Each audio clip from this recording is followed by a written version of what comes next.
안녕하세요. 안녕하세요. 금양 홈쇼핑 방송, 라이브 방송 시작하겠습니다. 오늘의 주제는 건강식단의 종류와 그 장점과 단점에 대해서 설명해 드릴 예정이에요. 식이요법이라고 말씀을 하는 게 더 정확하겠죠? 건강식단이라기보다. 이제 둘 다 상관없겠지만 식이요법의 일종이죠. 이제 오늘 설명해 드릴 식이요법의 종류는 키토, 그리고 당질 제한식, 비건식, 비건 키토식, 자연식물식, 팔레오식, 그리고 체질식, 이런 다양한 식단들을 소개해 드리고요. 거기에 장점, 단점 같은 내용들을 자세하게 설명해 드릴 예정입니다. 예, 안녕하세요. 네. 오늘 주제, 건강식단의 종류와 장단점. 자, 여러 종류의 식단들, 식이요법들이 있는데, 저희가 이제 오늘 설명해 드릴 내용 중에 하나가 이제 키토제닉이겠죠, 먼저. 키토제닉은 어떤 식단인가요? 키토제닉은 이제 키톤체를 형성한다 해가지고 어원이 이제 키토에다가 제네시스의 제닉을 따가지고 이제 키톤을 생성하는 식단을 키토제닉이라고 할 수 있는데요. 그렇기 때문에 이 식단은 대체적으로 이제 탄수화물 양을 낮추고, 그래서 하루에 이제 탄수화물을 50 아래로 제한을 하고, 그리고 이제 나머지 칼로리를 지방으로서 급여를 하는 그런 식단이거든요. 그리고 아는 거하고 달리 이제 최신 버전의 이제 키토 식단에서는 단백질을 이제 그렇게 많이 섭취는 안 하는 편이에요. 그러니까 중간 정도의 단백질량을 지향하고요, 보통은. 네. 지난주에 라방 하시는 동안 빅키빵 15개 질렀어요. 네, 오늘은 마가렛스콘 특별 세일이 있을 예정이니까요. 기대해 주시기 바랍니다.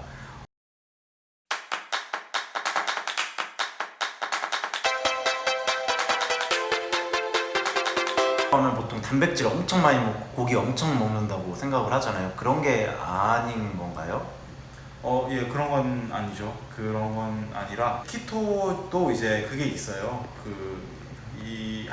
뭘 하나를 키토제닉 식단이라고 정의하기는 어렵지만 그래도 이제 통상적으로 많은 사람들이 이제 직접 식이요법을 하고 있는 사람들이 하는 식단은 탄수화물을 안 먹고, 그러니까 쌀이라든지 이런 파스타라든지 이런 밀가루라든지 떡이라든지 고구마라든지 감자 이런 것들을 배제를 하고, 그리고 나머지 이제 건강한 지방들로 이제 대체한 식단이 바로 이제 키토제닉 식단이거든요. 탄수화물이라고 해서 그런데 이제 탄수화물의 범위가 되게 넓잖아요. 순탄수화물이라는 용어가 있는데 그게 탄수화물하고 뭐가 다른가요? 맞아요. 키토제닉 식단에서는 순탄수화물량을 중요하게 치는데, 뭐냐면 탄수화물 아래 이제 하위에 식이섬유가 포함이 되어 있어요. 근데 식이섬유는 이제 알다시피 이제 탄수화물로 대사가 안 되거든요. 그래서 배출이 되거나 아니면 이제 미생물이 발효를 시키거나 둘 중 하나거든요. 그렇기 때문에 이제 당으로는 대사가 안 되기 때문에 이제 이런 것들을 식이섬유를 빼면 이제 순탄수량이 남는 거죠. 예. 저희 제품 같은 경우에 항상 순탄수량을 이렇게 써놓는데 저희 제품 같은 경우에 거의 그러면 순탄수화물이 거의 없는 제품들이 많은데, 그러면 키토에 굉장히 프렌들리하다 이렇게 할 수 있을까요? 예, 그렇게 말할 수 있어요. 예, 맞습니다. 네. 그러면 키토제닉 하시는 분들이 요즘 되게 많이 늘어나고 있는데 어떤 분들이 키토제닉을 하시면 도움이 될까요? 키토제닉을 할 사람들은 이제 미용을 목적으로 이제 살을 빼려고 한다든지, 아니면 활동량이 좀 적다든지, 아니면 이제 대사 증후군에 이제 시발점이 있다든지, 그런 분들에게 추천해드리고 싶어요. 예를 들면 운동량이 많이 예. 없거나 예. 혹은 밥 먹고 피곤함을 많이 느끼거나 혈당 관리가 필요한 분들, 이런 분들한테도 그렇죠. 도움이 되겠네요. 그 이유가 뭘까요? 일단 이제 키토제닉 식단 같은 경우에는 알다시피 이제 탄수화물이 아니라 지방을 대사하는 거잖아요. 근데 사실은 이 지방을 태운다, 뭐 당을 태운다, 저는 이게 크게 중요하다고 생각하진 않아요. 단지 이제 이 식단을 함으로써 우리 몸이 대사적 유연성을 얻는 거죠. 그거에 저는 더 이의가 있다고 생각을 하거든요.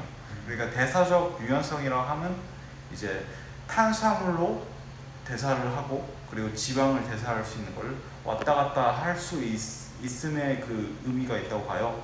그래서 운동 선수들 같은 경우에는 이런 대사적 유연성이 아주 뛰어나가지고 운동을 시작한 지 한 몇 분 이내에 그냥 지방 대사가 바로 될 수 있거든요. 심지어 고탄수화물식을 하더라도 일반인들에 비해서 훨씬 건강하고 대사 질환이 좀 안 걸릴 수 있는 이유도 그런 이유 때문이죠. 운동 선수들이 대사적 유연성이 좋은 이유는 뭐 근육량이 많아서 그런 건가요? 아니면 어떤 특별한 이유가 있나요? 그렇죠. 근육량도 많은 것도 포함을 하고, 왜냐면 근육도 중요한 대사 기관 중에 하나니까요. 근육이 이제 당을 엄청나게 많이 소모를 하거든요.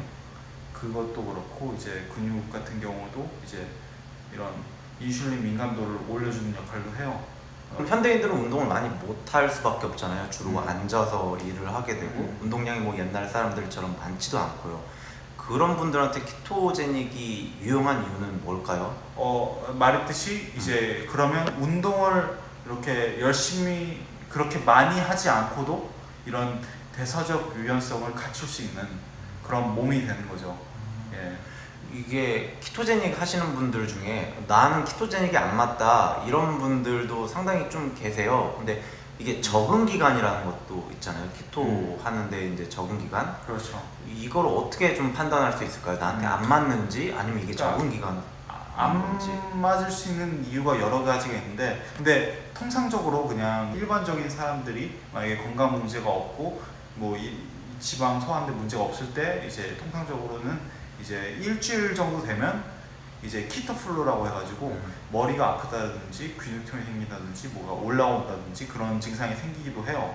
근데 보통 이런 문제들은 이제 보통 사람들은 이제 미네랄 문제가 커가지고 소금을 먹으면 좀 많이 해결을 보거든요. 이런 경우 외적으로는 이제 키토가 안 맞는다 하는 사람들은 이 경우는 이제 1, 2주 가면 보통 지나게 돼요. 근데 뭐 한 달을 했는데도 아직도 키토제닉 다이어트를 시도하면 피곤하다 이러면은 안 맞는 거죠. 그러면 진짜로 이게 왜 그러냐면 이제 유전적으로 그 키톤을 잘 생성하지 못하는 그런 유전자가 있어요. 그리고 어떤 사람들은 필수적으로 이런 탄수화물들이 양이 좀 필요한 사람도 있고.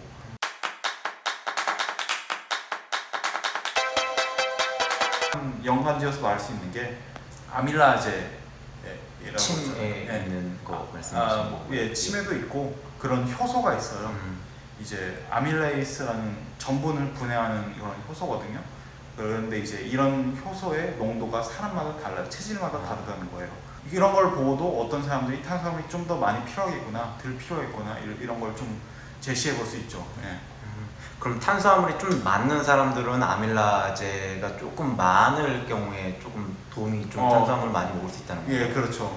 예. 많이 분해를 더 잘 하니까. 왜냐면 이 아밀라제가 많다는 거는 그만큼 이제 몸에 탄수화물을 대사하기 위한 다른 효소라든지 이런 일련의 대사 과정들이 갖춰져 있다는 걸 간접적으로 표현되는 거니까. 예. 그럼 이제 좀 엉뚱한 질문인데 그럼 침이 많으면 아밀라제가 많은 건가요? 아니 그건 그건 전혀 상관없는 일인가요? 네. 또 키토제닉의 장점 중에 하나가 혈당 관리에 되게 도움이 많이 된다고 얘기를 하셨는데 그건 또 어떤 원리가 있을까요? 지방이라든지 이런 것들은 단백질이라든지 이런 것들은 주로 이제 키토제닉 식단에서 하는 건데, 근데 이것들은 혈당을 올리지 않잖아요. 지방으로 이제 몸이 대사를 하니까 혈당이 완만하게 유지가 되는 효과가 있죠. 예. 그리고 아무래도 이제 이런 대사적 유연성이 늘어나다 보니까 이게 콜레스테롤 관련 지표라든지 아니면 콜레스테롤 대사라든지 그런 지방 대사라든지 이런 쪽에서 조금 더 안 썼던 회로들을 학습하게 되니까 그만큼 이제 당 대사 회로가 비게 되고 그래서 좀 더 완만하게 유지가 될 수 있는 거죠. 예. JDSY25님, 지방이나 단백질을 갑자기 과도하게 섭취하게 될 경우 지방 전환은 글리코겐 단계로 인해서 바로 전환은 안 되는 거죠? 라고 물어보시네요. 그 통상적으로 그렇게 말할 수 있어요. 그러니까 지방 전환이란 말이 지방이 키톤체로 변하는 거를 말하시는 것 같은데, 네. 그래서 이제 키톤체라고 하면 몸에서 이제 쓸 수 있는 지방을 연료로 쓰는 그런 형태죠. 연료를 쓰려면 글리코겐이라고 하는 탄수화물 탱크가 먼저 바닥이 나야 된다 이렇게 알고 있는데, 근데 대사적 유연성이 높으면 있는 상태에서도 넘어갈 수가 있거든요. 예. 키토제닉이 어떻게 보면 가장 큰 장점은 그런 대사적 유연성을 기르는 예, 그렇죠. 것이라는 예, 것이죠. 통상적으로 근데 그 얘기는 맞아요. 일반인들에게는. 예. 일단 이제 당에 관련된 당 탱크가 비어야지 그 다음에 이제 지방으로 연료를 쓰거든요. 예. 여기 이제 더 이상 에너지로 가는 예. 것들이 없으니까 없으니까 이제 지방들을 끌어서 에너지로 쓴다. 이게 일반적인데 대사적 유연성이 생기면 이게 탄수화물이 남아있는 상태에서도 글리코겐이 남아있는 상태에서도 지방 배설을 한다. 예, 라고 그렇죠. 얘기를 할 수 있겠네요. 예. 네. 키토빵을 식사 대용으로 자주 먹어도 괜찮나요? YEJ9047님 이 얘기하셨네요. 예, 그렇죠. 원래 이제 저희가 식사빵으로 출시한 걸 고려하고 이제 만든 거라서 만약에 키토 식단을 하신다면 무난하게 드실 수 있는 상품이에요. 키토는 단백질도 적절하게 섭취해야 하는데 키토하면서 같이 과도하게 섭취하게 될 경우가 궁금했다고 하시네요. 단백질 과도하게 섭취하는 것도 도움이 될까요? 아까 말씀하신 거에서는 단백질 그렇게 많이 안 먹는다. 키토제닉은 이렇게 얘기했는데 많이는 안 먹는데 이제 적당히는 먹죠. 그러니까 이제 최소가 키로당 1.2g 이 정도가 적정선이거든요. 자기 몸무게당 1.2g. 뭐 제가 한 60kg 정도 된다고 하면 1.2g을 거기다 60 곱하기를 하면 된다는 말씀이시죠? 예, 맞아요. 네. 그런 식으로 먹기 때문에 이거는 사실 적은 양이 아니거든요. 이것도. 그래서 근데 만약에 단백질을 과도하게 섭취한다 그러면 이제 그런 말이 많았어요. 그래서 단백질 과도하게 섭취하면 좀 문제가 있을 수 있다. 특히 이제 이것이 단백질이 탄수화물로 전환될 수 있다 이런 말이 있긴 한데 네. 사실 이거는 좀 과장된 면이 있어요. 왜 과장됐을까요? 그게? 그 논문들을 살펴보면 그렇게 이제 단백질을 많이 먹는다고 이것이 당으로 대사가 되는 과정이 그렇게 유의미하지는 않거든요. 예, 그렇게 많이 유의미하지는 않아요. 예. 약간 그건 오해일 수 있다. 예. 이렇게 특히 이제 막 이게 갑자기 설탕을 먹은 것처럼 팍 올리는 것도 아니고 서서히 올라가는 거기 때문에 예, 그 측면에서는 그럴 수도 있고. 근데 일단은 단백질 같은 경우에는 굉장히 포만 신호를 많이 자극해가지고 자기가 어느 선도 먹으면 물려가지고 더 이상 먹을 수가 없어요. 단백질은 특히 이제 단백질만큼 이렇게 포만 신호를 뭐 GLP라든지 펩타이드 YY라든지 이런 것들을 자극하는 게 CCK도 그렇고 하여튼 그렇게 자극하는 게 많이 없거든요. 예.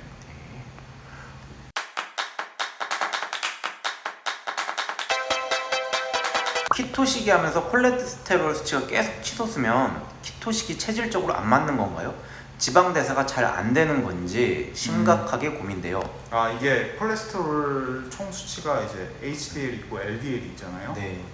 근데 총 수치라고 하면 어느 건지 모르겠는데 사실 콜레스테롤 같은 경우에는 종류가 좀 여러 가지가 있죠. 네. 사실 콜레스테롤이라고 하는 수치가 콜레스테롤이 아니에요. 콜레스테롤 수송체거든요. 네. 그러니까 콜레스테롤을 다르고 이렇게 나르는 셔틀 같은 거예요. 이 셔틀이 무슨 역할을 하느냐? 몸에 이제 상처난 부위, 염증 난 부위에서 양분을 실어다 주는 연고 같은 역할을 하는 거예요.